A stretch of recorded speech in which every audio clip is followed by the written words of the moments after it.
Prions ensemble.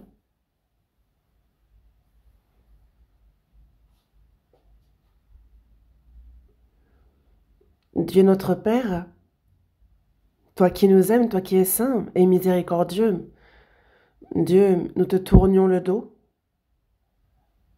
Nous suivions les désirs de notre chair et les choses vaines de ce monde. Devant toi, c'est la fureur et le jugement que nous devions recevoir. Nous le méritions, mais par ton amour qui a eu pitié de nous, alors que nous ne te connaissions pas, c'est le Seigneur Jésus qui a reçu à notre place le jugement et la malédiction. Le Seigneur mourut pour nous, et par le précieux sang qu'il versa, tu as effacé éternellement tous nos péchés, et fait que nous n'avons plus à recevoir ni le jugement, ni la malédiction. Merci de nous avoir sauvés, sans aucun mérite de notre part. Merci pour cette grande grâce. Nous vivions sans espérance dans ce monde, nous vivions pour les choses vaines, mais désormais, nous avons la vie éternelle, l'espérance que tu nous as donnée, et que nous puissions vivre comme il se doit en tant que tes enfants, le temps qu'il nous reste sur cette terre. Et merci pour cette grâce d'être avec nous chaque jour et de nous aider pour cela. À cette heure, nous qui avons reçu la rédemption éternelle par le précieux sang du Seigneur versé pour nous, sommes réunis ici pour apprendre, pour louer ton amour, ta grâce, pour apprendre ta parole. Et nous te remercions pour cette communion au milieu de ce troupeau saint. À cette heure encore, Seigneur, nous croyons en ce que tu es parmi nous et tes regards sur chacun d'entre nous. Que par ta main miséricordieuse et puissante, tu nous soutiennes et que le reste de notre vie soit vécu comme il se doit, comme de véritables enfants de Dieu, que ce soit par la puissance de ta parole, de ton esprit que nous soyons guidés et soutenus, à ton Église en Corée, dans le monde entier, à tous ceux qui, malgré les difficultés, gardent la foi, prêche ton évangile à tous ces frères et sœurs, accompagne-les de ta puissance, de ta grâce, et qu'en cette fin des temps, cette mission de prédication de la parole que tu nous as confiée, que nous puissions nous en charger comme il se doit, et que de nombreuses âmes égarées puissent comprendre ta parole, puissent naître de nouveau, et que cette œuvre s'accomplisse grandement. Cet été, c'est 7 séminaires consécutifs durant cette retraite qui ont eu lieu. De nombreuses personnes ont compris ta grâce. Tu as sauvé un grand nombre de personnes, merci. Et à tous ces nouveaux frères et sœurs, que désormais ils puissent vivre pour toi en tant que tes enfants, qu'ils puissent vivre comme il se doit, comme ceux qui possèdent l'espérance désormais. Guide-les, Seigneur. Qu'aucun parmi nous, devant toi, Seigneur, ne se perde ou ne s'égare. Que ta main miséricordieuse nous soutienne, c'est notre souhait ardent et notre prière. Accorde-nous la parole dont nous avons besoin. Enseigne-nous tes voies et manifeste ta parole, ta volonté sainte. Aide-nous à le comprendre. Nous avons prié au nom du Seigneur Jésus. Amen. Ouvrons tous la Bible, Évangile selon Jean, chapitre 15.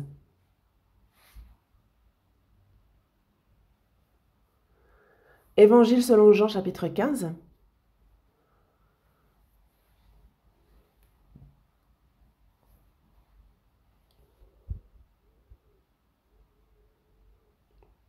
Évangile selon Jean, chapitre 15,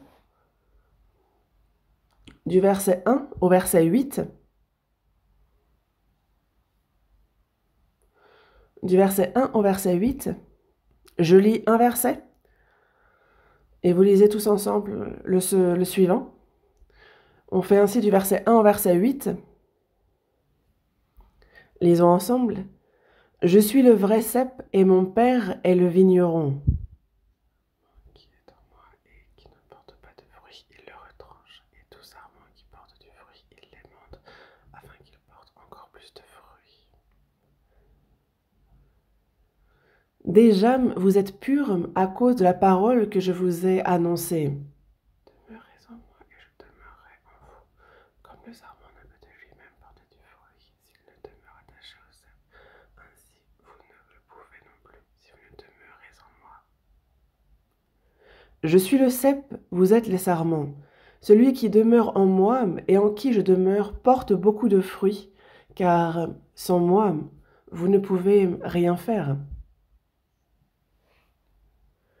Si quelqu'un ne demeure pas en moi, il est jeté dehors comme le sarment et il sèche.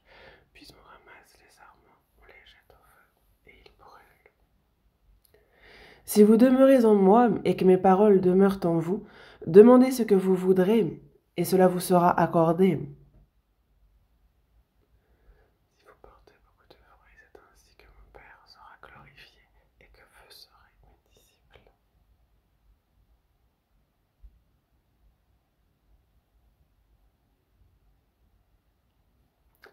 Dimanche dernier aussi, je vous parlais de Jean, chapitre 15. Mais c'est un peu plus en détail qu'il faudrait que je vous en parle. Et c'est pour ça que nous avons relu Jean chapitre 15.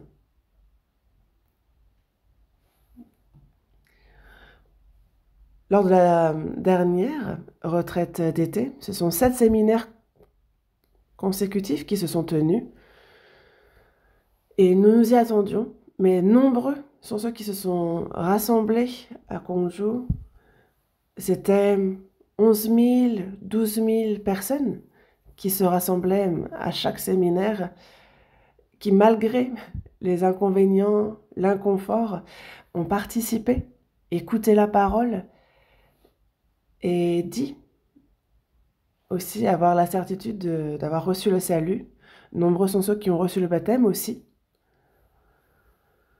Pour nous chrétiens qui avons reçu le salut, ce que nous avons de plus important à faire, c'est de prêcher à ceux qui n'ont pas encore reçu le salut.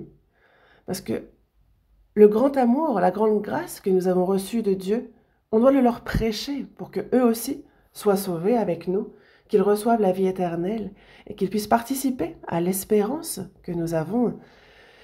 Et c'est ce que nous, qui avons premièrement reçu le salut, devons faire.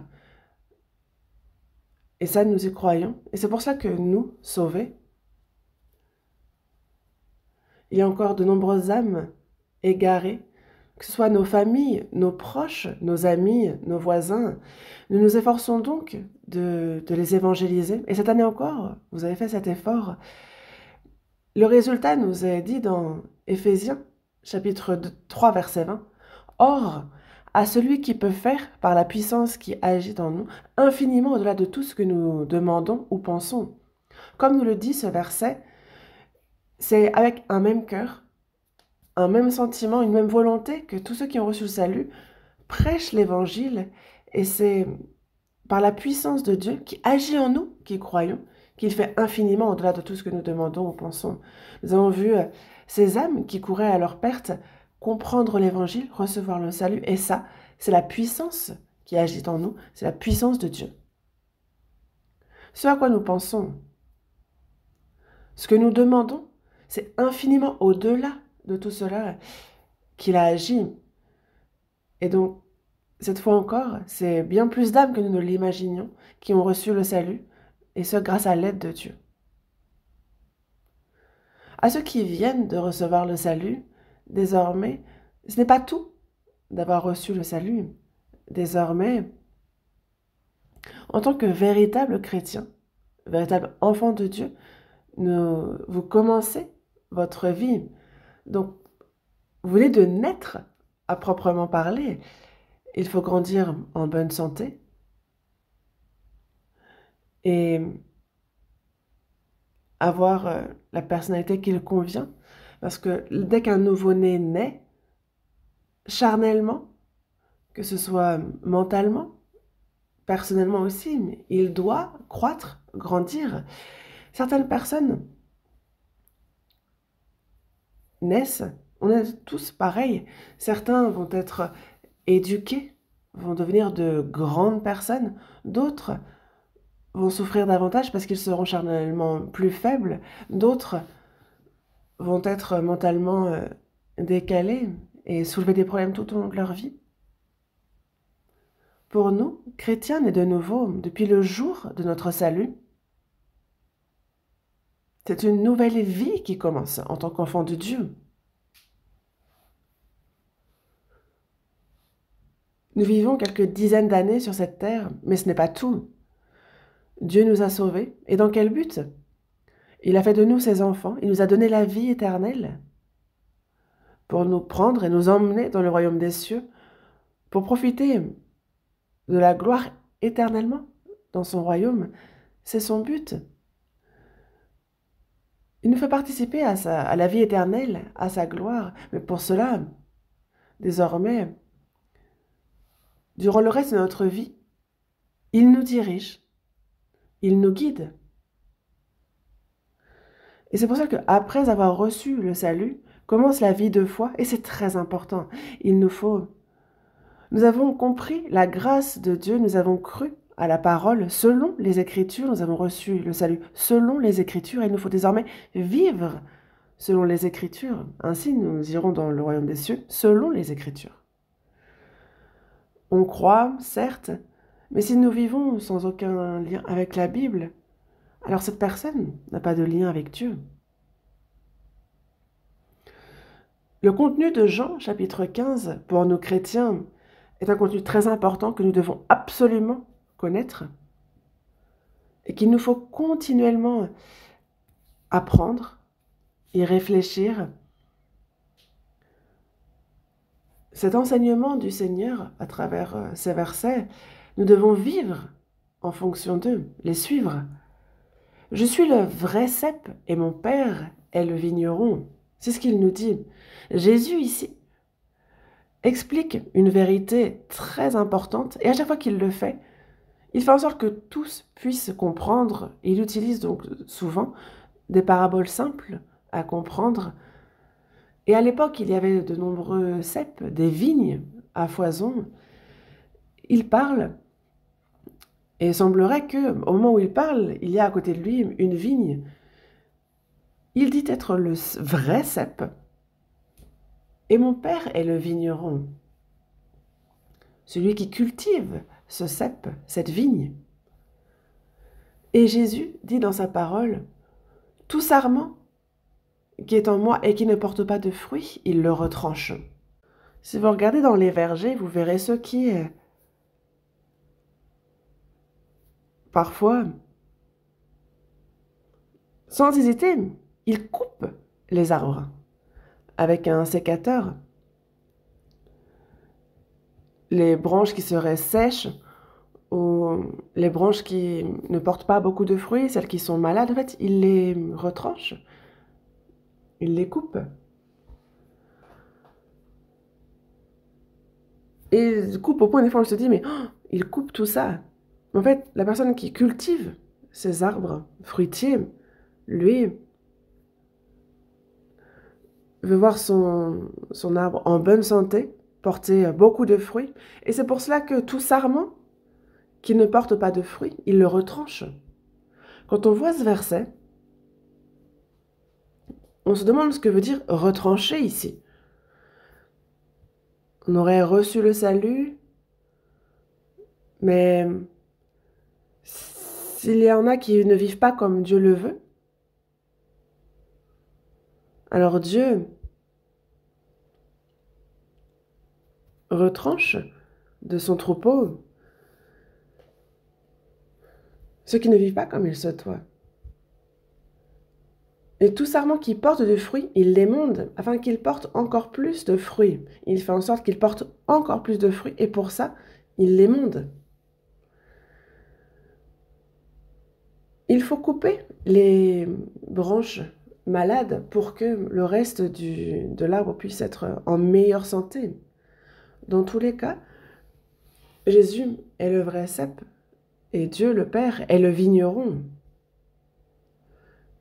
Il nous dit également,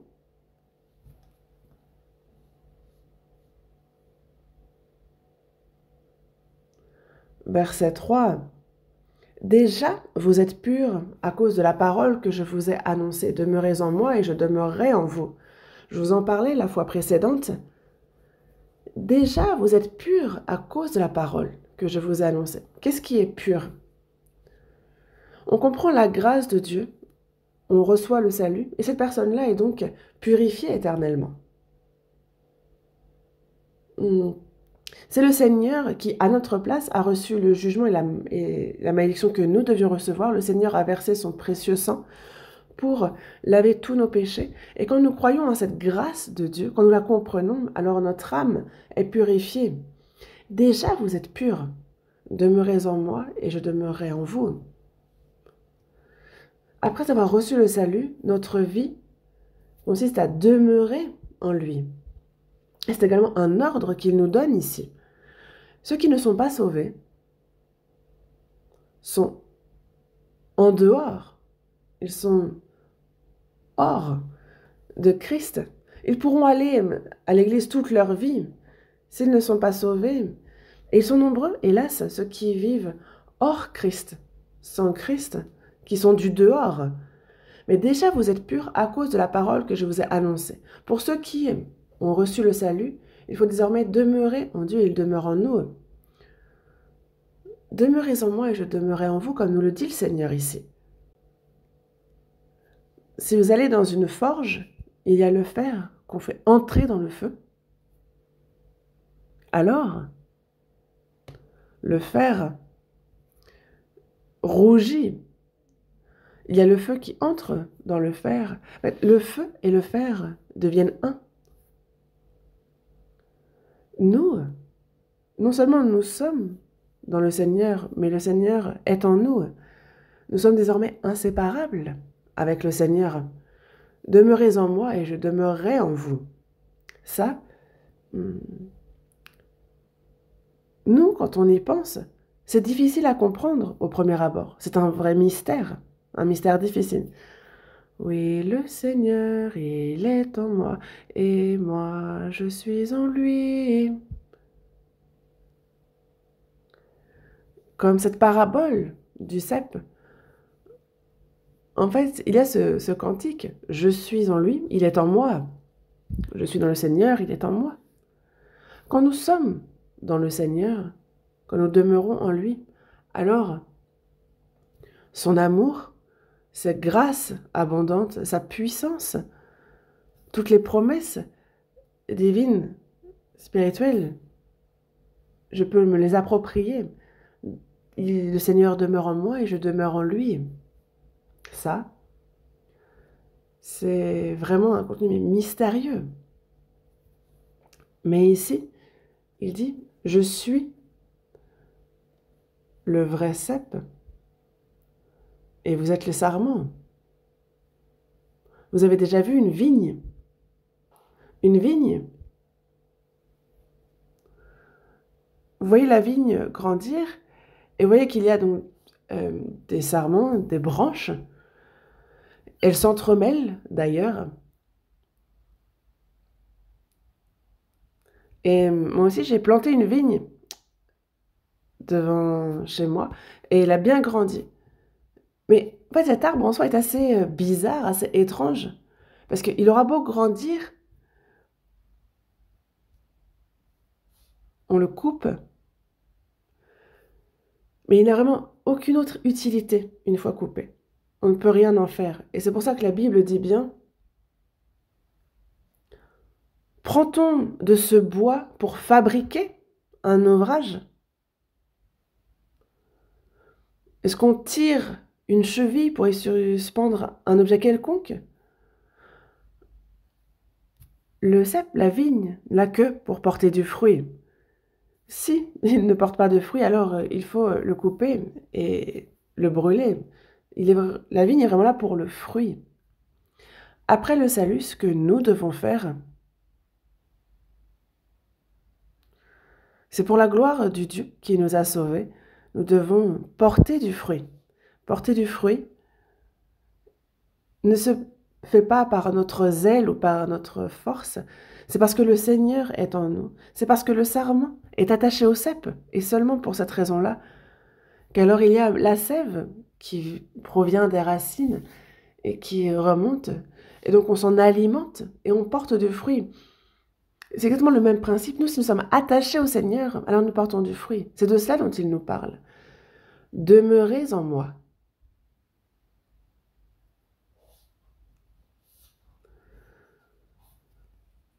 Le sarment doit être attaché au cep. Seulement s'il est attaché, alors il y a cette sève nourrissante qui provient de la racine et dont on va pouvoir s'alimenter et porter du fruit. Ça, c'est tout à fait naturel. Et notre vie de foi aussi, ce n'est pas par notre zèle ou nos efforts. Non, c'est en demeurant dans le Seigneur que désormais nous pouvons recevoir la vie en abondance, les grâces de l'Esprit, nous nous en alimentons et nous pouvons grandir dans la foi et porter du fruit naturellement. Celui qui demeure en moi et en qui je demeure porte beaucoup de fruits. N'est-ce pas? Si le sarment est attaché au cep, alors il est bien dit qu'il peut porter naturellement du fruit. Le cep ne voit pas le sarment s'efforcer de porter du fruit. Ce n'est pas nécessaire. Il suffit qu'il soit attaché au cep, alors il va grandir, il va se nourrir de tout ce que lui fournit le, le cep, et il portera du fruit, naturellement. Et quand on réfléchit à la vie de foi, c'est très simple. Il ne nous a pas dit ceci, cela, il nous a dit « demeure en moi ». Mais le cep et le sarment, cette parabole, on nous en parle sous une autre parabole aussi. Dans 1 Corinthiens chapitre 12, ouvrons la Bible un instant à 1 Corinthiens chapitre 12, verset 13.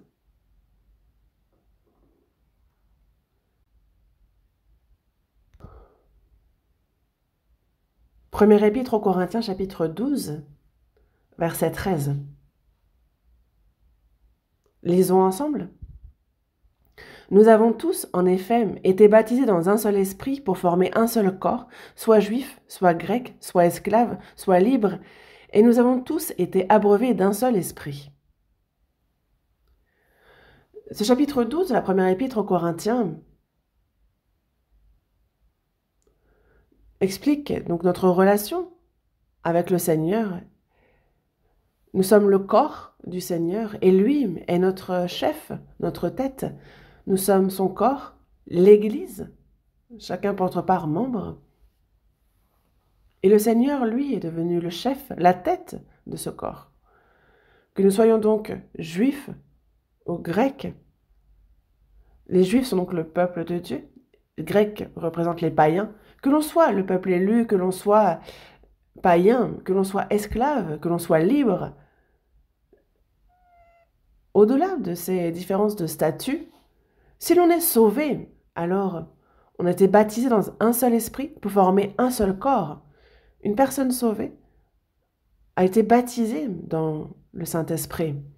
Ce n'est pas « ah, je priais et j'ai subitement fait une expérience particulière ». Non, c'est avoir compris avec certitude la grâce de Dieu. La personne qui reçoit le salut, qu'elle le sache ou non, elle est baptisée dans un seul esprit. Baptisée dans un seul esprit, c'est lorsque nous recevons le salut.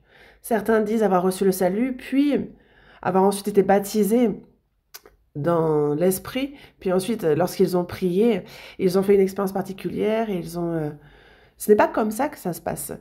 Lorsque Dieu nous fait comprendre sa grâce, lorsque nous recevons le salut, c'est Dieu qui nous aide par son esprit à comprendre sa grâce, à être sauvés. Le Saint-Esprit entre en nous alors. Et donc dans Galates, chapitre 3, il est bien dit, « Est-ce par les œuvres de la loi que vous avez reçu l'Esprit ou par la prédication de la foi ?» C'est par la prédication de la foi. En effet, donc nous avons tous été baptisés dans un seul esprit pour former un seul corps. Une personne sauvée n'est désormais qu'un seul corps avec tous les sauvés. Waouh! C'est un contenu particulier, non? Donc, pour former un seul corps, et nous avons tous été abreuvés d'un seul esprit. On n'a pas été seulement baptisés dans un seul esprit, mais nous avons été abreuvés d'un seul esprit. Nous sommes continuellement abreuvés. Le cep Lorsque le sarment est attaché à ce cep, alors il est abreuvé de la sève qui provient des racines. Il croît, grandit et porte du fruit. Et dans la première épître aux Corinthiens, chapitre 12, on nous parle du fait que lorsque nous sommes sauvés, il y a désormais, ceux qui sont sauvés sont un seul corps, abreuvé d'un seul esprit. Il est dit que le corps, c'est donc l'Église, et que le chef, c'est le Seigneur Jésus. Et nous sommes un seul corps, centré sur cette tête, sur ce chef. C'est pour ça que dans la première épître aux Corinthiens, chapitre 12, verset 27, lisons ensemble. Vous êtes le corps de Christ et vous êtes ses membres, chacun pour sa part. Vous, il s'adresse à ceux qui sont sauvés, vous êtes le corps de Christ. Le corps de Christ. Et vous êtes ses membres, chacun pour sa part. Dans le corps, il y a de nombreux membres, n'est-ce pas? Les yeux, la bouche, les mains, les pieds. Dans ce corps, il y a de nombreux organes également. Mais en Christ, il n'y a qu'un seul corps. Et de la même manière, quand nous recevons le salut, nous devenons le corps du Seigneur. Et chacun, pour notre part, nous sommes membres de ce corps. Quel que soit le rôle que nous remplissons en tant que membres, nous sommes chacun pour notre part membres de ce corps. Et dans la première épître aux Corinthiens, chapitre 12, on nous parle du fait qu'il y a donc plusieurs membres dans un corps, et de la même manière, nous, lorsque nous recevons le salut, nous sommes baptisés dans un seul esprit pour former un seul corps. Et ce que chacun d'entre nous a à faire en tant que membre, chacun a son rôle, et c'est de ça dont il nous parle.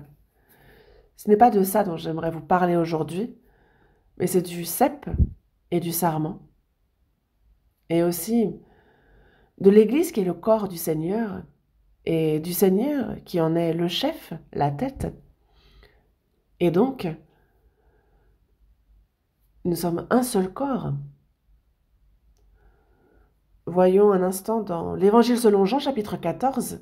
Évangile selon Jean, chapitre 14.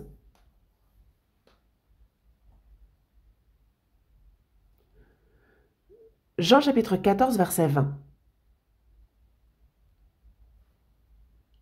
Lisons ensemble. En ce jour-là, vous connaîtrez que je suis en mon Père, que vous êtes en moi et que je suis en vous. En ce jour-là. Quand est ce jour-là? Ici, c'est Jésus qui s'adresse à ses disciples. Et lorsqu'il dit « en ce jour-là », il parle du jour de sa mort et de sa résurrection. Jésus, pour pardonner nos péchés, pour en être la rançon, il est mort sur la croix, il y a versé son sang, et il accomplit ainsi le pardon éternel de tous nos péchés. Il a brisé l'autorité de la mort et il a ressuscité. Nous, ce en quoi nous croyons, c'est la mort de Jésus, et nous croyons en sa résurrection. Pour la rédemption de nos péchés, il est mort. Et pour notre vie éternelle, pour nous donner la puissance, il a ressuscité. Ainsi, ce jour-là désigne le jour de la résurrection de Jésus. En ce jour-là, vous connaîtrez que je suis en mon Père, que vous êtes en moi et que je suis en vous. Le Seigneur est en moi et je suis dans le Seigneur. C'est difficile à comprendre en une seule fois, mais nous sommes devenus un. Quand j'ai reçu le salut, désormais je suis inséparable avec le Seigneur. Comme le sarment et le cep ne peuvent être dissociés. Le cep doit porter du fruit. Mais si le sarment de lui-même ne peut pas porter de fruit, seul de son côté. Il faut que le sarment soit attaché au cep pour qu'il puisse être abreuvé de la sève qui provient des racines, qu'il s'en nourrisse et qu'il porte du fruit. De la même manière, le Seigneur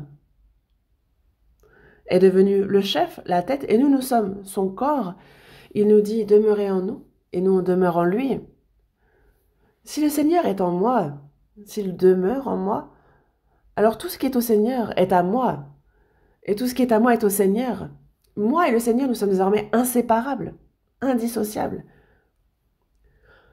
Le sarment, s'il n'est pas attaché au cep, il ne peut porter du fruit. Et le cep aussi, sans les sarments, ne peut porter du fruit. Ce n'est pas du tronc que sortira le fruit, non, mais du sarment. Et c'est pour cela que le cep, justement, confie à la branche de porter le fruit. Et le sarment, lui, doit être attaché au cep pour porter du fruit. De la même manière, en fait, c'est notre relation avec le Seigneur. Et nous sommes donc indissociables, indivisibles avec le Seigneur désormais. Le Seigneur est donc en moi et nous sommes en lui. Nous sommes donc indissociables désormais.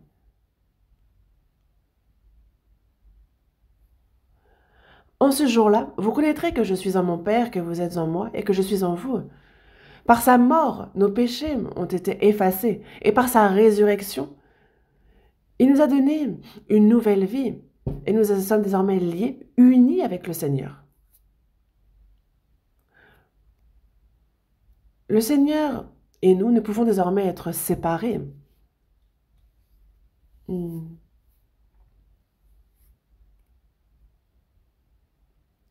Second épître aux Corinthiens, chapitre 6, verset 16. Ouvrons la Bible un instant à 2 Corinthiens, chapitre 6, verset 16.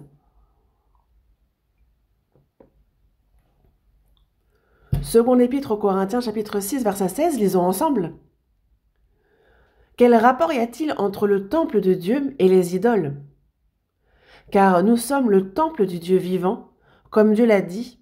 J'habiterai et je marcherai au milieu d'eux, je serai leur Dieu et ils seront mon peuple. Oui, nous sommes le temple du Dieu vivant, comme c'est écrit ici. Quand on reçoit le salut, nous devenons nous-mêmes le temple. Dans 1 Corinthiens chapitre 6, il est dit « Ne savez-vous pas que votre corps est le temple du Saint-Esprit qui est en vous ?» Parce que le Saint-Esprit est en nous, notre corps est le temple. N'est-ce pas? Le temple, non? Nous sommes le temple de Dieu. Pouvons-nous souiller ce temple alors?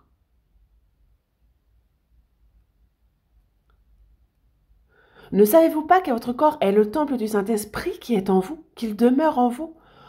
Il y a le Saint-Esprit en vous, vous êtes le temple. Mais certains l'oublient, certains ne le savent pas et c'est pour cela qu'ils pêchent, comme c'est écrit. Nous avons en nous le Saint-Esprit et donc ce corps est le temple. Un temple saint.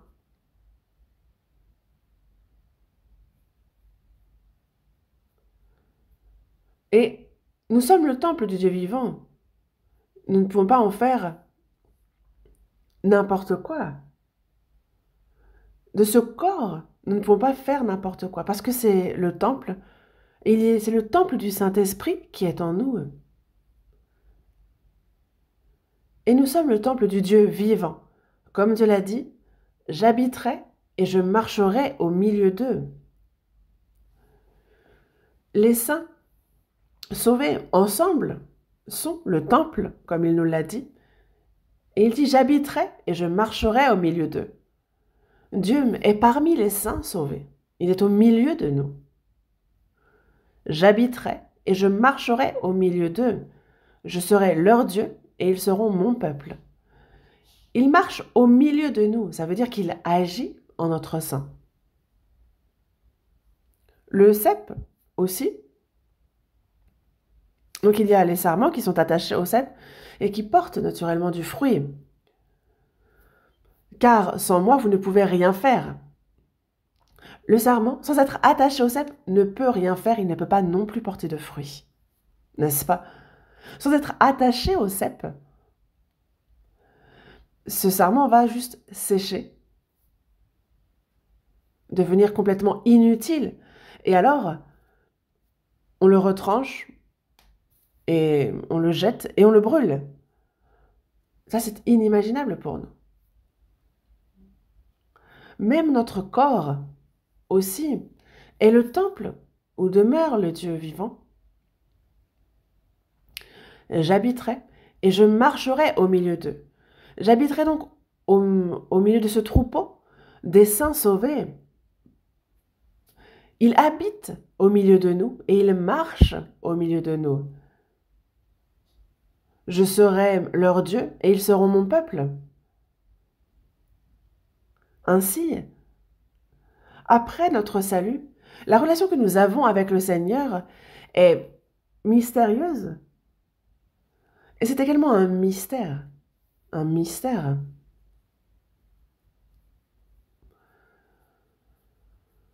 Première épître aux Corinthiens, chapitre 12, verset 27. Voyons ce passage un instant. Première épître aux Corinthiens, chapitre 12.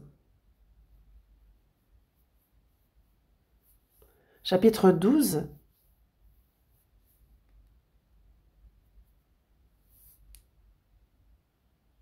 Verset 27. Chapitre 12, verset 27.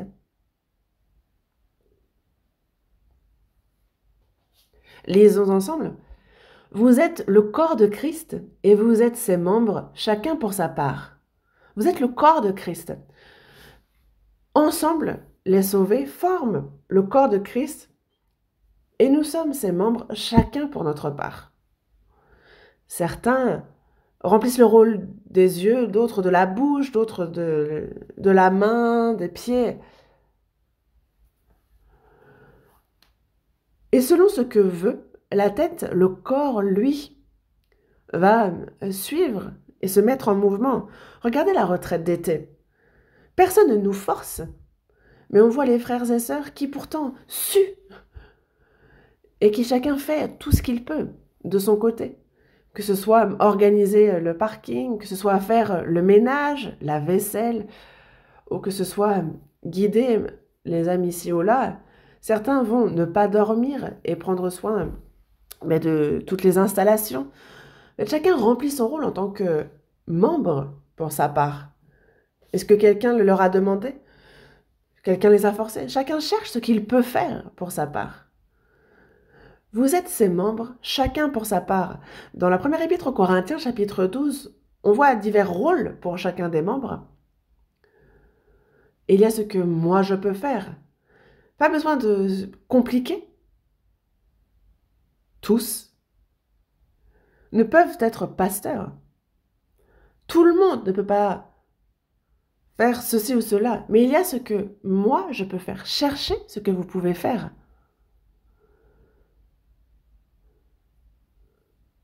Même si c'est aller ramasser un mouchoir qui traîne dans un couloir, ou faire le ménage dans les toilettes, en fait, si je peux faire quelque chose, cherchons ce qu'on peut faire et faisons-le. C'est remplir notre rôle en tant que membre, chacun pour notre part. Lors des prémices de l'Église, il y avait les apôtres, les prophètes, des évangélistes, des pasteurs, des docteurs, ceux qui guérissent, ceux qui parlent en langue, ceux qui interprètent le parler en langue. Lors des prémices de l'Église, il y avait divers dons, mais nous aussi, personnellement, il y a ce que chacun nous pouvons faire. En tant que membre du corps de Christ, moi, je n'ai rien à faire. Non, personne ne peut dire ça. Cherchez ce que vous pouvez faire et il y a forcément quelque chose. Et en faisant cela, Dieu nous donne la sagesse pour le faire, la force pour le faire également. Et donc, l'Église qui est le corps du Seigneur, donc attaché à la tête, au chef, on a donc la même foi et on grandit. Et aussi, la foi grandit et en proportion, nous pouvons donc pratiquer la volonté de la tête, du chef. Dans Jean chapitre 1, verset 16, il est dit que nous avons tous reçu de sa plénitude et grâce pour grâce. Donc ce verset, désormais, nous dit que nous avons tous reçu de sa plénitude et pourtant nous recevons grâce pour grâce. Ce n'est pas je reçois une fois la grâce et c'est terminé. C'est grâce pour grâce. Nous sommes continuellement abreuvés de sa grâce. Dans Jean chapitre 10, verset 10, il nous dit bien « Moi, je suis venu afin que les brebis aient la vie et qu'elles soient dans l'abondance. » Quand nous avons reçu le salut, nous avons reçu la vie. Mais désormais, il fait que nous sommes dans l'abondance. Et cette vie, nous l'avons en abondance. Ce n'est pas seulement je reçois la grâce une fois, c'est grâce pour grâce, continuellement. Continuellement, il nous donne cette grâce divine et spirituelle. Et nous sommes dans l'Église, qui est son corps. Et c'est ensemble que nous communions et que nous recevons donc cette grâce en abondance, que nous sommes abreuvés de la vie que nous connaissons. Nous recevons donc la vie, la puissance de Dieu, nous connaissons sa volonté et nous la pratiquons. Et ça, donc nous portons du fruit pour la gloire de Dieu. C'est ça donc tout à fait l'aspect normal de l'Église. Voyons un instant dans Colossiens chapitre 2, verset 19. Colossiens chapitre 2.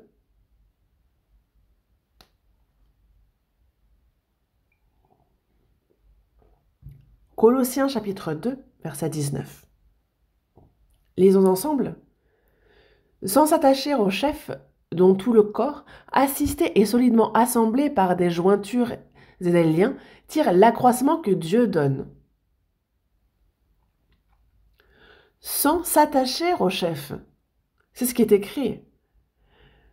Difficile à comprendre au premier abord, n'est-ce pas?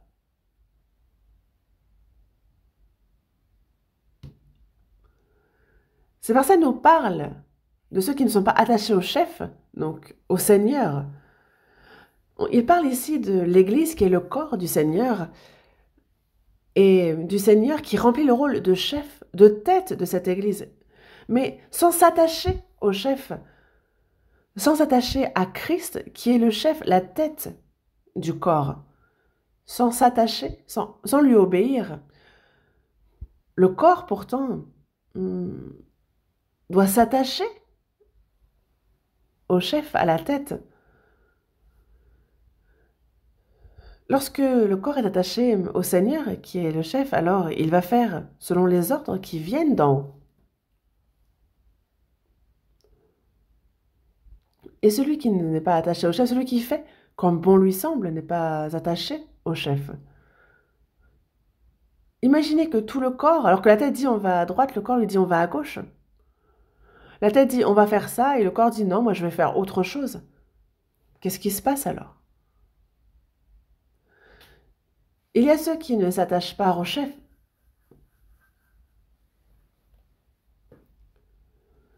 Ils ne peuvent alors remplir leur rôle en tant que membres de ce corps sans s'attacher au chef dont tout le corps, assisté et solidement assemblé par des jointures et des liens, tire l'accroissement que Dieu donne. Donc le corps est assisté et solidement assemblé par des jointures et des liens. Tout le corps est assemblé solidement par des jointures et des liens. Donc les frères et sœurs sont également abreuvés de Dieu à travers les uns les autres.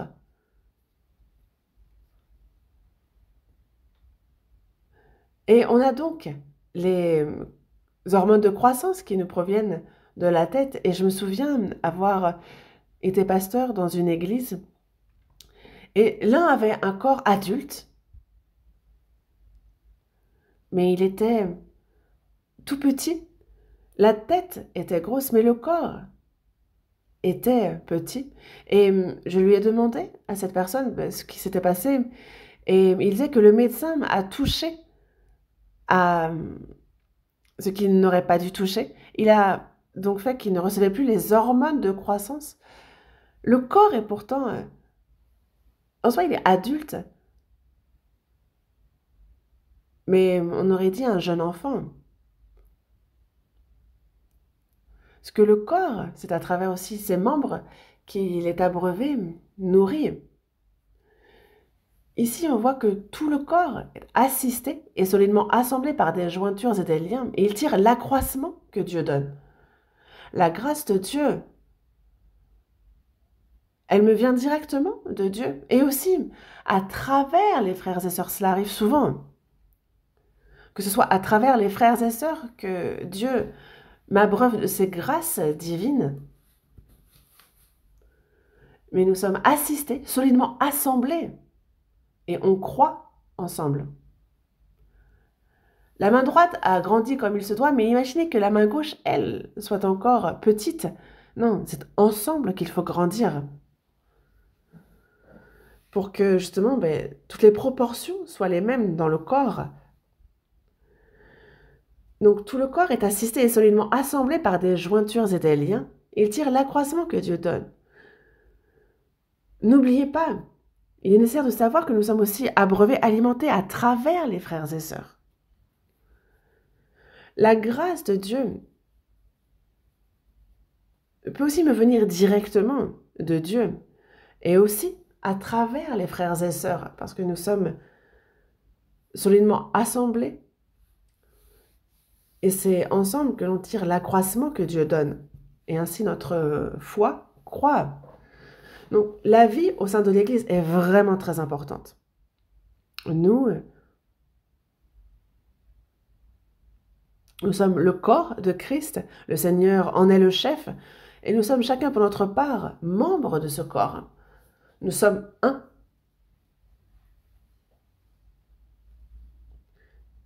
Bien-aimés, frères et sœurs, nous sommes un seul et même corps. Nous avons un seul et même corps, un seul et même cœur, une seule et même volonté, et nous accomplissons la volonté de la tête en tant que corps, et ce corps croît et grandit. Et nous portons du fruit pour la gloire de Dieu. Dans Matthieu, chapitre 5, verset 48, voyons ce passage un instant. Évangile selon Matthieu, chapitre 5, verset 48.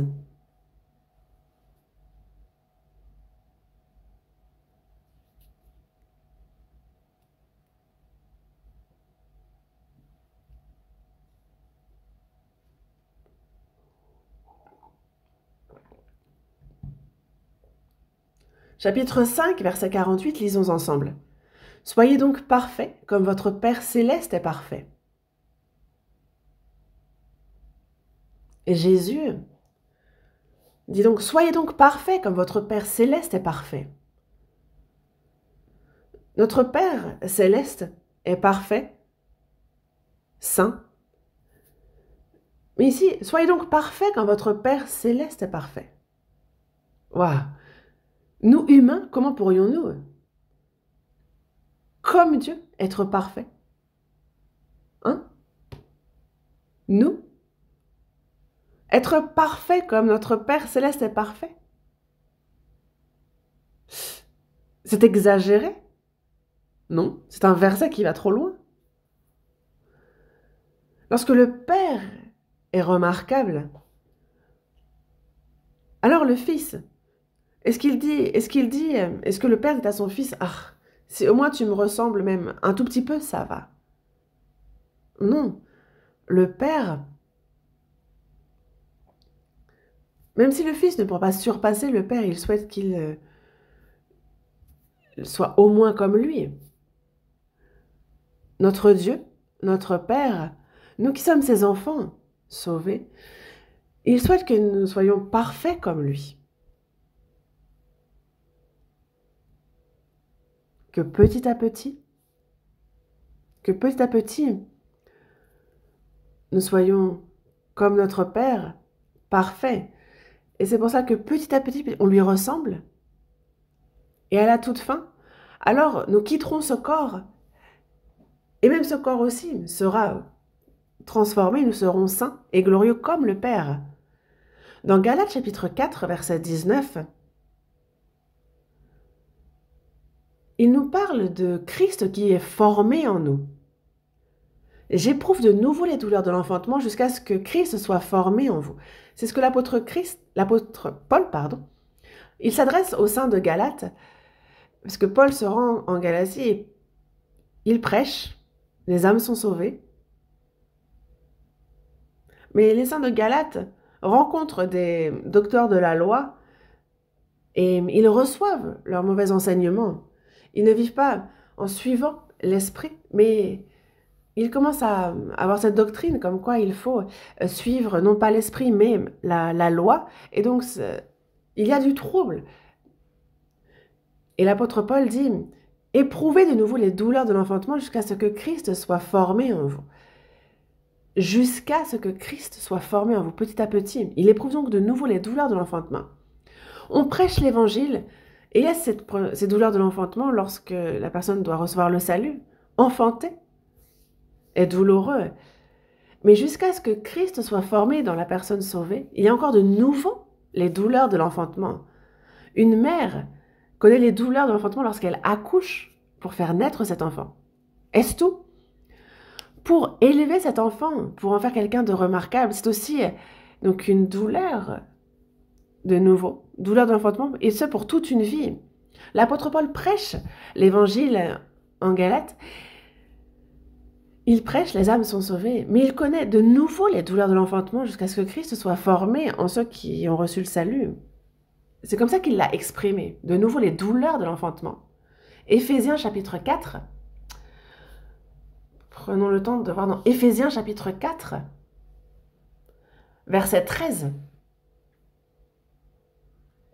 Du verset 13, je lis Éphésiens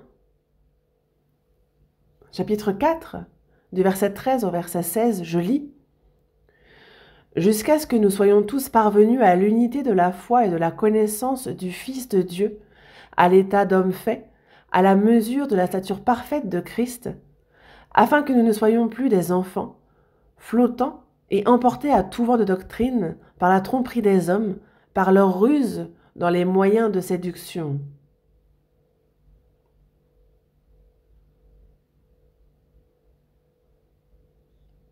Lisons ensemble le verset 15 et 16.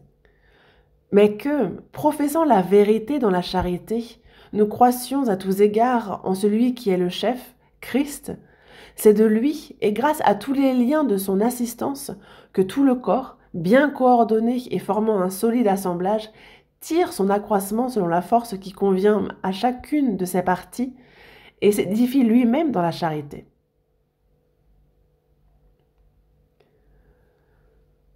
Jusqu'à ce que nous soyons tous parvenus à l'unité de la foi et de la connaissance du Fils de Dieu. Après notre salut, nous sommes donc un dans la foi et dans la connaissance du Fils de Dieu. Pourquoi se divisent ceux qui sont sauvés? Parce qu'il n'y a pas unité de la foi et de la connaissance du Fils de Dieu. Certains croient d'une manière, les autres d'une autre. Certains connaissent ceci et d'autres connaissent différemment.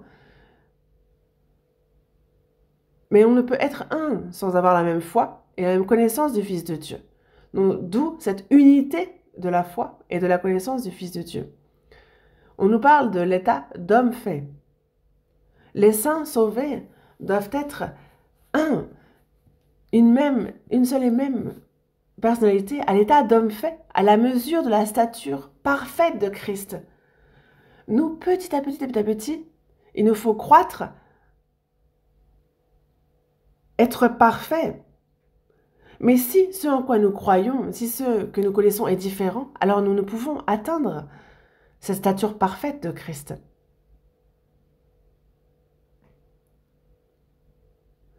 Afin que nous ne soyons plus des enfants, flottants et emportés à tout vent de doctrine par la tromperie des hommes, par leur ruse dans les moyens de séduction.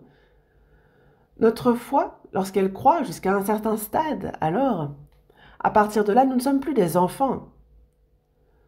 Nous sommes spirituellement dans la foi plus des enfants, flottants et emportés à tout vent de doctrine, par la tromperie des hommes, par leur ruse dans les moyens de séduction. Non. Nous ne sommes plus flottants, emportés à tout vent de doctrine. Lorsque nous sommes un dans la foi, dans la connaissance du Fils de Dieu et que nous croissons dans la foi, alors nous ne sommes plus flottants et emportés, nous ne sommes plus des enfants. Parce que, imaginez un enfant, dans le parc, il y a un homme, un monsieur bizarre qui vient, qui dit « Ah, viens, suis-moi, je vais donner une sucette. » Les enfants vont suivre ce monsieur. « Ah, il va m'acheter une sucette. » Et ils le suivent. Mais s'ils grandissent un peu, tout de suite ils vont remarquer que « Ah, ce monsieur est bizarre. Faut pas l'écouter. C'est un monsieur bizarre. Peut-être qu'il va me kidnapper. » Il y a tant de choses innombrables qui nous séduisent. Toutes sortes de doctrines, de sectes. De sectes avec des gourous. Alors que tous sont morts, ils disent que non, ils ne sont pas morts. C'est assez surprenant.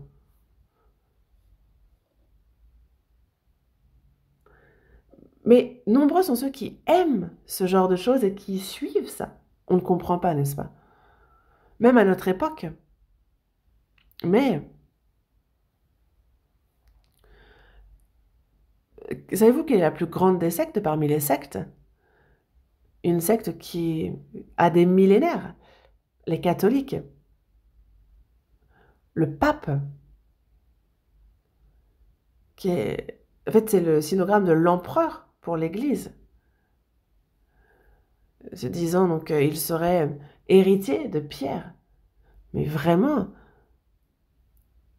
le roi, le pape, pardon, aurait reçu les clés du royaume des cieux. Parce que Pierre les a reçus, il est mort. Il les aurait confiés aux évêques de Rome. Et l'évêque serait donc devenu pape. Et tous les prêtres seraient ambassadeurs, vraiment représentants du pape pour le pardon des péchés là où ils sont. Dans Jean chapitre 20, Jésus s'adresse à ses disciples et parle qu'ils recevront l'Esprit et disant « Ceux à qui vous pardonnerez les péchés, ils leur seront pardonnés. Et ceux à qui vous les retiendrez, ils leur seront retenus. » Mais il parle de lorsque l'Esprit viendra, alors l'évangile du Seigneur sera prêché. Et si vous prêchez, ils seront donc sauvés par le sang. Mais si vous ne prêchez pas, alors ils finiront en enfer. Mais ce serait le pape qui aurait autorité sur le péché. Et les prêtres seraient à l'œuvre représentant pour le pape là où ils sont. Mais de nombreuses personnes entendent cela et suivent ça. Mais c'est la plus grande des sectes. Vous savez combien de chrétiens ont tué les catholiques? Et la plus grande des sectes est en train de crier haut et fort. Et il y a toutes les petites copies à côté de ces sectes, que ce soit le nouveau ciel ou l'ancien ciel, en bref. Et les gourous ont tous vieilli, sont morts, mais ils sont là à dire que non, ils ne sont pas morts, ils sont ici ou ceux-là. Cela fait pourtant belle lurette qu'ils sont morts.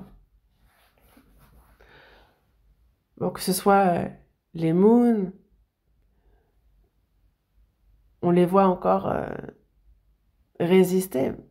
Mais je ne comprends pas ceux qui les suivent. Ils sont séduits. Et semblerait que le faux apparaisse comme le vrai alors.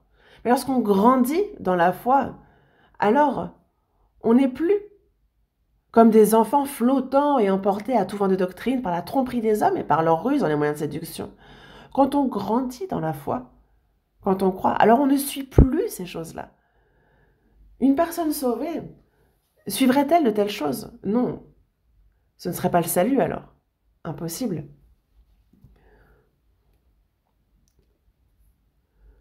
Nous ne sommes plus des enfants flottants et emportés à tout vent de doctrine. Lorsqu'on grandit dans la foi, la tromperie des hommes, leur ruse dans les moyens de séduction ne nous font plus flotter.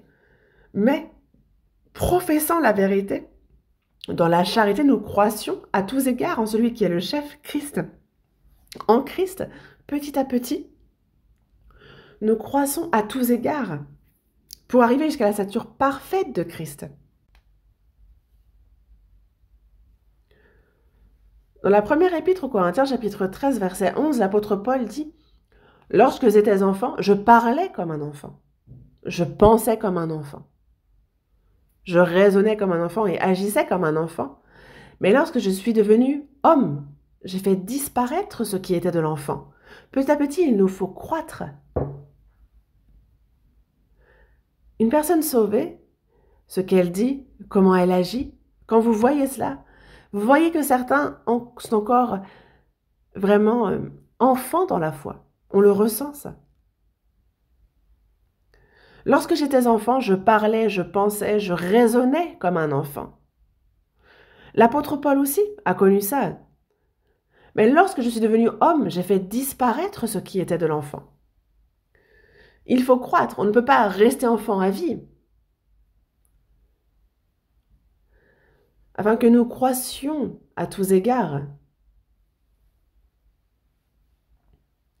Que nous croissions à tous égards, jusqu'à ce que nous atteignions la stature parfaite de Christ, en celui qui est le chef.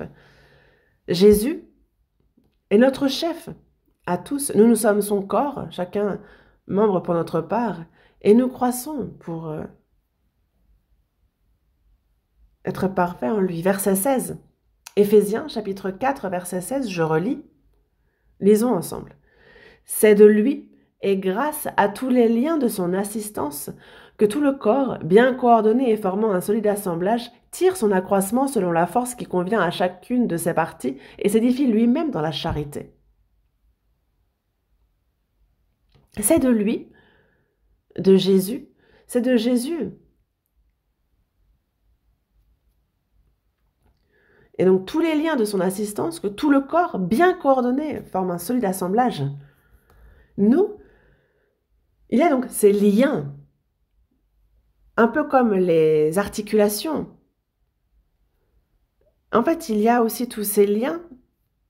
L'aide nous vient aussi des frères et sœurs. Nous sommes tous assistés par les liens. Et tout le corps bien coordonné et forme un solide assemblage. Et il tire son accroissement sur la force qui convient à chacune de ses parties. Que l'on soit le pied, la main, en fait, il y a à chacun, on est un membre, et on tire notre accroissement sur la force qui convient à chacune de ses parties. L'Église qui est le corps du Seigneur, nous demeurons en elle. C'est comme le sarment attaché au cep. On s'attache. Jésus a bien dit que sans moi, vous ne pouvez rien faire. Si le sarment se détache du cep, est-ce qu'il peut porter du fruit? Et nous alors? Nous, sarments, qu'est-ce que cela veut dire être attaché au cep? Nous qui avons reçu le salut, nous tous, sommes des sarments attachés au cep. Être dans la communion, c'est être dans le Seigneur. Nous ne pouvons rien faire en quittant la communion. Sans moi, vous ne pouvez rien faire. Seul Dieu peut dire cela. Sans moi, vous ne pouvez rien faire. Qu'est-ce que vous en pensez?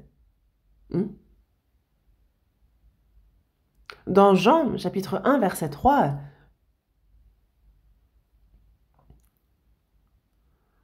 il dit donc que le Seigneur, lorsqu'il crée toute chose, il dit que rien de ce qui a été fait n'a été fait sans elle, sans la parole, sans Jésus. Rien de ce qui a été fait n'a été fait sans elle. Et ça, c'est seulement Dieu qui peut dire et faire cela. Car sans moi, vous ne pouvez rien faire. Là encore, c'est seulement une parole que Dieu peut prononcer. Jésus, s'il n'est pas Dieu, il ne peut pas dire cela. Sans être attaché au Seigneur, sans moi, vous ne pouvez rien faire. On ne peut pas mener notre vie de foi, notre marche, sans être attaché au Seigneur. Mais vous allez me dire, être attaché, mais on ne voit pas le Seigneur, on peut être attaché à lui. Être attaché à l'Église, c'est être attaché à Jésus, au Seigneur. Après notre salut, il nous faut absolument comprendre cela. L'Église, ce n'est pas juste les gens qui se réunissent le dimanche, qui chantent quelques cantiques, qui prient, se saluent, font le don et se séparent. Ça, ce n'est pas l'Église, parce que les religions le font bien mieux que nous, bien mieux. Nous nous réunissons, certes, mais l'Église, ce n'est pas juste ça, c'est donc tous les saints sauvés qui, dans le Seigneur, sont liés, attachés les uns aux autres, et nous sommes liés par la vie que Dieu nous a donnée. Nous sommes ce troupeau saint, séparé. Nous sommes ce troupeau dans le Seigneur. Quitter le troupeau, c'est quitter le Seigneur. Dans Proverbe, chapitre 18, verset 1, on nous parle de celui qui se tient à l'écart, qui cherche ce qui lui plaît. Et il est contre tout ce qui est sage. Nous sommes ce troupeau, unis par un même esprit. Qu'en pensez-vous? Notre Église est vraiment... Il ne fait aucun doute qu'elle est le corps du Seigneur, là où il agit. Nous sommes... Les frères et sœurs sauvés sont un. Nous aimons le Seigneur, nous voulons vivre selon sa volonté, nous prêchons son évangile, malgré la chaleur.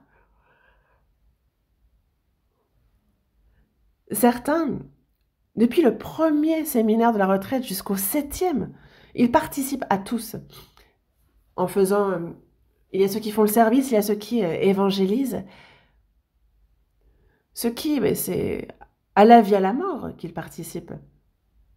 Est-ce que quelqu'un les y a forcés? Non, c'est avec un cœur joyeux qu'ils le font. Pourquoi? Parce que le Seigneur œuvre, il agit au milieu de nous. Il agit par sa puissance au milieu de nous. Et il fait au-delà de ce que nous pensons ou nous imaginons. Le Seigneur agit au milieu de nous.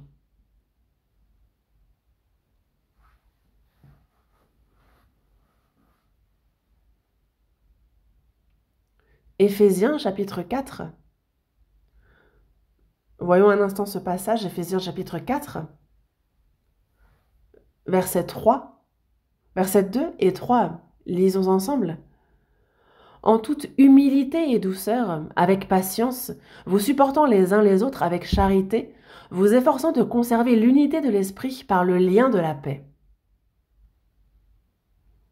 En toute humilité et douceur. Ceux qui ont reçu le salut, personne ne peut se glorifier. Qui pourrait se vanter de quoi que ce soit, parce que déjà personne n'est là pour reconnaître quoi que ce soit. Non, c'est en toute humilité et douceur. Le Seigneur a bien dit, je suis humble et je suis doux et humble de cœur. Il est le Créateur, il est venu, il a été fait chair, il est venu dans ce monde, mais il a été fait comme serviteur, il est devenu humain dans ce monde. Mais il a dit, je suis doux et humble de cœur. Prenez mon joug sur vous et recevez mes instructions. Il a bien dit, justement, rejeter ceux qui s'élèvent eux-mêmes. Et c'est pareil dans l'Église, en fait. Ceux qui cherchent à s'élever, ils se perdent tout seuls parce que si personne n'est là pour reconnaître qui que ce soit. Non, en toute humilité et douceur. Donc, s'humilier, toujours plus, toujours plus. Et avec douceur, c'est l'obéissance, comme une brebis qui va à l'abattoir. Elle y va en silence. En toute humilité et douceur, avec patience, vous supportant les uns les autres avec charité. Vous voyez combien Dieu a été patient. Les hommes sont contre Dieu et ils agissent dans le péché. Et pourtant, Dieu, lui, un jour comme 1000 ans, il patiente afin que tous soient sauvés et ne périssent point. n'est-ce pas? Si nous avons le cœur, les sentiments de Christ, si nous sommes un avec lui, alors nous pouvons patienter. Certains patientent quelques minutes et n'en peuvent plus. Mais qu'est-ce que vous comptez faire alors? Avec patience, vous supportant les uns les autres avec charité. Ici, on nous parle d'humilité, de douceur, de patience, de se supporter les uns les autres avec charité. Oui, dans la première épître aux Corinthiens, chapitre 13, chapitre 13, verset 4, la charité est quoi en premier? La charité est patiente.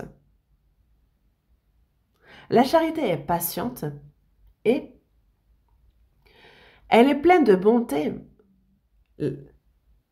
Elle excuse tout, elle croit tout, elle espère tout, elle supporte tout.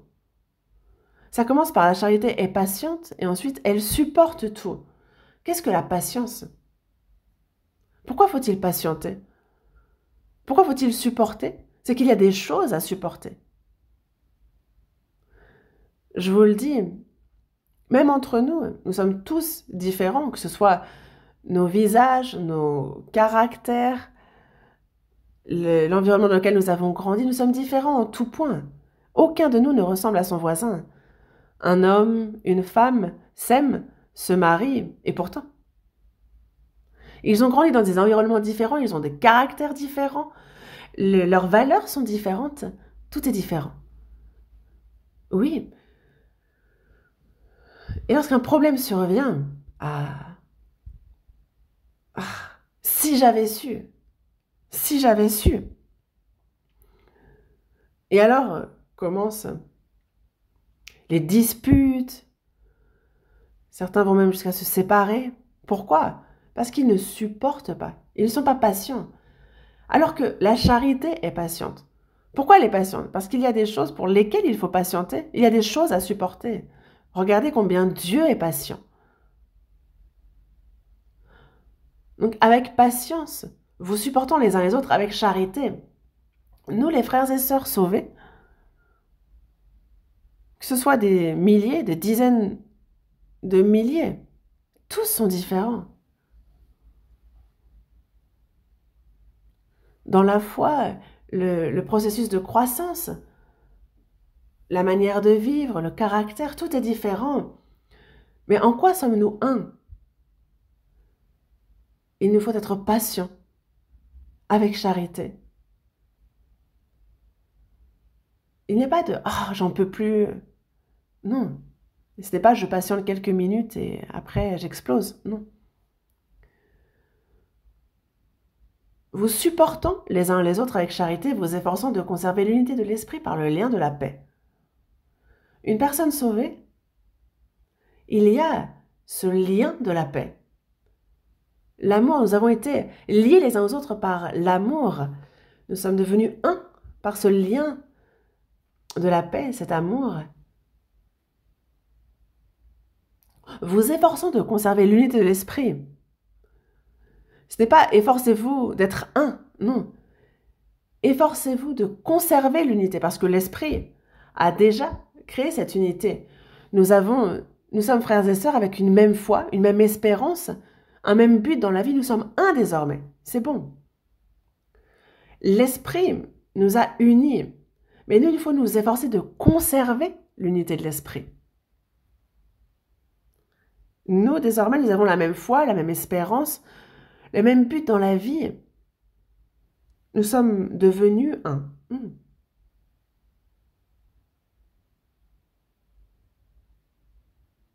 Voyons un instant dans Colossiens chapitre 3. Colossiens chapitre 3, verset 12.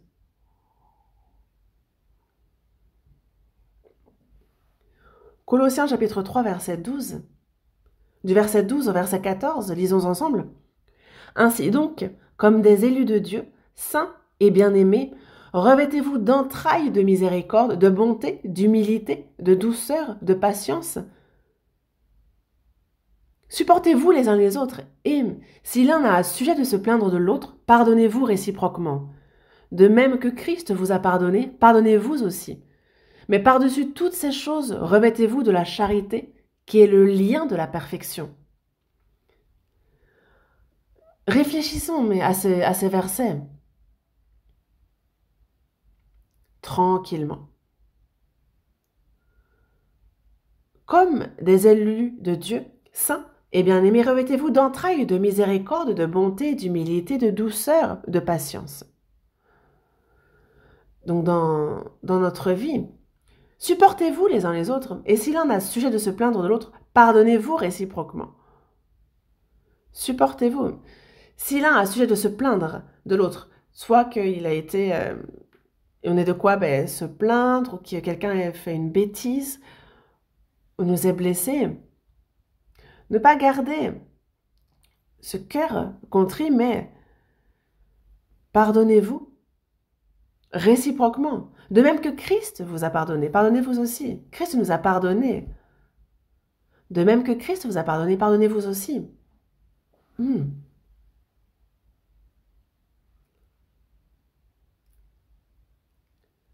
Supportez-vous les uns les autres, et si l'un a sujet de se plaindre de l'autre, pardonnez-vous réciproquement. Le Seigneur nous a pardonné de manière inconditionnelle, et nous de même. Si quelqu'un a fait ceci ou cela, même s'il y a des problèmes, nous sommes frustrés, vexés, pardonnez-vous réciproquement. Pardonner les autres, c'est notre propre gloire, c'est écrit. Ne pas pardonner, c'est vraiment être mesquin, en disant « Ah, c'est être rancunier, ah, tu m'as fait ci, tu m'as fait ça ». C'est... Quand j'étais petit, on me disait justement, il faut faire 3 kilomètres pour se venger, il faut poursuivre son ennemi jusqu'à 3 kilomètres. Mais sachez que ceux qui font cela meurent avant même leurs ennemis. C'est quelqu'un de malheureux, quelqu'un qui cherche à se venger, qui ne pardonne pas ses ennemis. Non. S'il y a quelqu'un que nous n'arrivons pas à pardonner, alors cette personne vraiment est malheureuse. Elle en souffre. De même que Christ vous a pardonné, pardonnez-vous aussi. Mais par-dessus toutes ces choses, revêtez-vous de la charité, qui est le lien de la perfection. Par-dessus toutes ces choses, revêtez-vous de la charité, qui est le lien de la perfection. Il nous a liés les uns aux autres. Est-ce que nous sommes un parce qu'il n'y a pas de problème? Non. Nous avions beaucoup de problèmes. Mais nous avons reçu le pardon du Seigneur. Nous avons désormais un cœur qui peut faire que nous nous pardonnons réciproquement. Et comme le Seigneur, ce cœur s'élargit petit à petit et que nous pardonnons toujours plus. Il y a le lien de la perfection, la charité. C'est possible par la charité.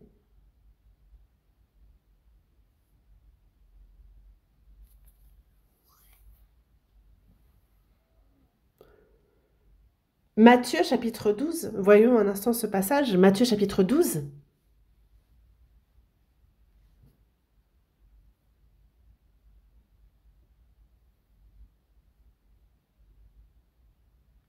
Matthieu chapitre 12, verset 30.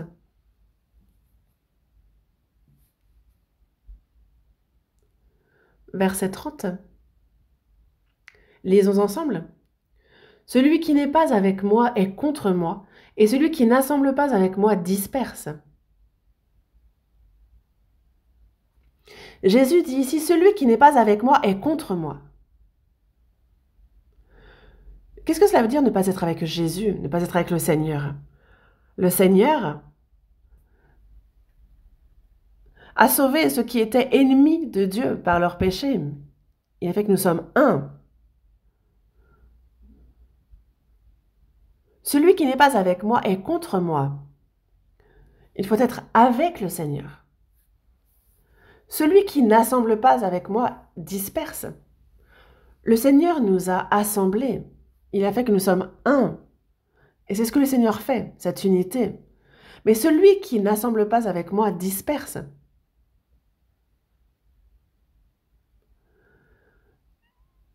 Voyez, les braises, si vous les dispersez, elles s'éteignent. Si vous les rassemblez, le feu reprend.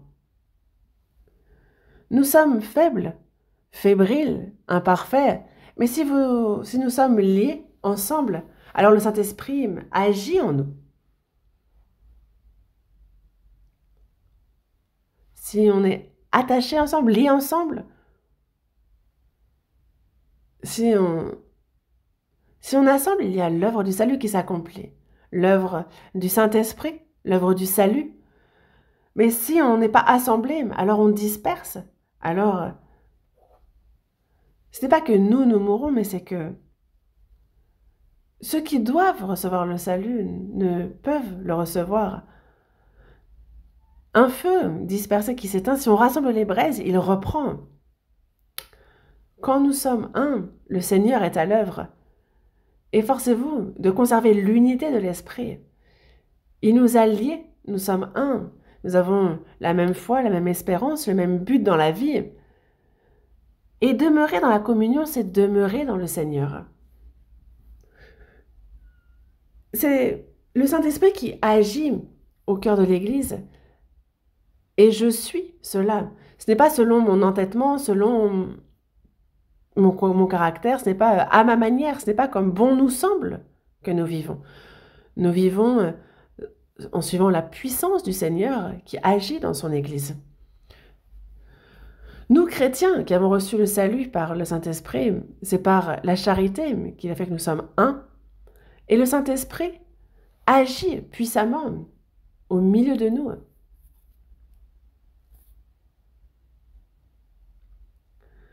Lorsque nous sommes un par le Saint-Esprit, puisqu'il y a Dieu qui agit au milieu de nous, c'est quelque chose que craint le diable, dont il a peur. Il n'aime pas nous voir être un, assemblés. Il cherche par tous les moyens à nous diviser, à nous disperser. Et c'est lui qui disperse, c'est le diable.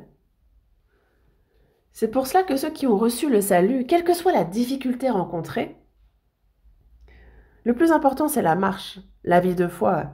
Et ce qui compte le plus dans notre vie de foi, c'est que quoi qu'il arrive, de conserver cette unité, ne pas quitter la communion quoi qu'il arrive. De se tenir fermement attaché à cette communion, de ne pas s'en détacher. Certains semblent zélés dans la communion un temps, et un beau jour, on ne voit plus tel frère, telle sœur, on ne sait quel problème est survenu. Plus tard, on entend que il y avait tel problème avec tel frère ou telle sœur qui ne leur plaisait pas, il y avait telle ou telle chose. Mais est-ce que c'est une excuse? Il nous faut avoir, par le même amour que le Seigneur, patienter, pardonner, se pardonner les uns les autres, réciproquement, quel que soit le problème. Il y a un problème, on quitte l'Église. Ça, c'est quitter le Seigneur. Dans la Genèse, chapitre 13, il y a Abraham qui quitte Ur en Chaldée. Il suit la voie de Dieu et il emmène avec lui Lot. Ils arrivent en terre de Canaan, ils y vivent un instant et pendant un moment et ils paissaient les brebis, les chèvres et ils ont eu de plus en plus de bétail. Abraham et Lot sont bergers et ils se disputent pour savoir quelles seront la pâture de chacun. Et Abraham dit: je te prie qu'il n'y ait point de dispute entre moi et toi, ni entre mes bergers et tes bergers. Nous sommes frères, on a beaucoup de bétail, mais tout le pays n'est-il pas devant toi? Sépare-toi donc de moi, si tu vas à gauche, j'irai à droite, et si tu vas à droite, j'irai à gauche. L'autre s'est dit: c'est maintenant. Mais non, faut pas se dire c'est l'occasion. Il aurait fallu dire: mais mon oncle, tu as entendu la voix de Dieu, tu es parti, et moi aussi à ce moment-là, je suis parti avec toi. Et tu voudrais que je me sépare de toi maintenant? Me séparer de toi, c'est me séparer de Dieu, c'est mourir. Il aurait fallu reprendre les bergers qui se sont disputés pour rien au monde, se séparer d'Abraham. Mais Lot s'est dit: c'est maintenant. Ça tombe bien.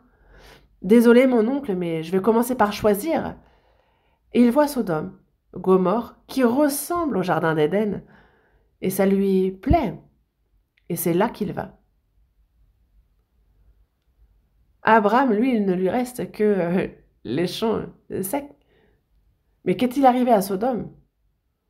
Sodome a péri par le soufre et le feu. Lot a failli y rester. Si Abraham n'avait pas prié, il serait mort. Pour Lot, quitter Abraham, c'est quitter Dieu. Et même si ce n'est pas par la mort, il ne faut pas se séparer d'Abraham. Quoi qu'il arrive, nous aussi, nous ne devons pas quitter l'Église parce que c'est quitter le Seigneur. Il ne faut pas que cela arrive. Parce que c'est vraiment...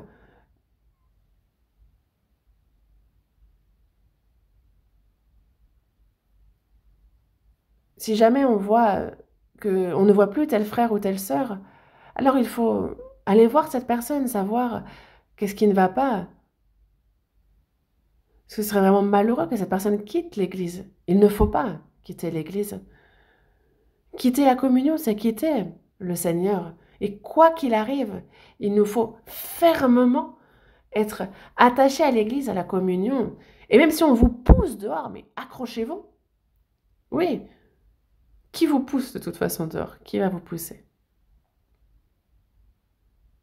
Et donc, voyons un dernier verset dans Tite, chapitre 3.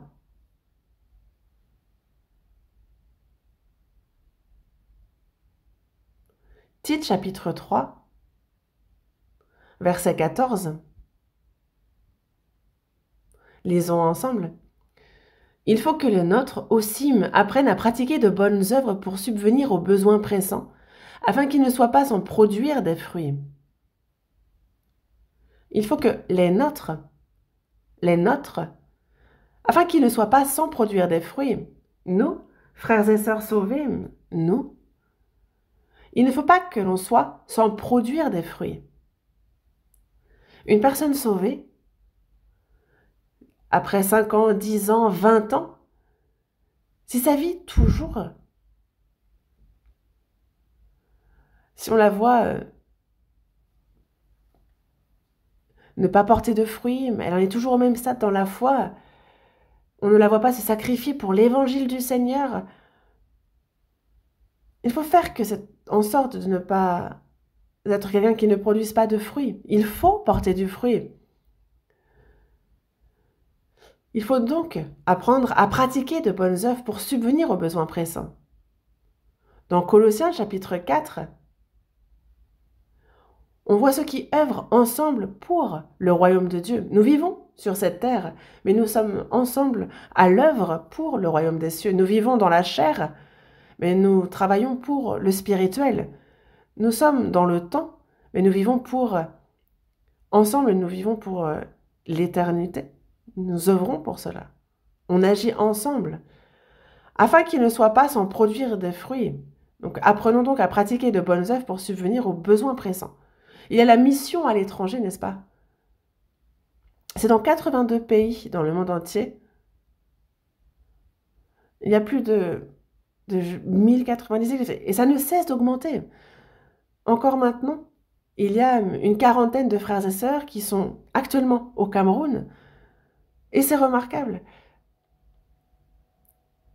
Il n'y a pas, comme nous, quelqu'un qui prêche activement à l'échelle du monde.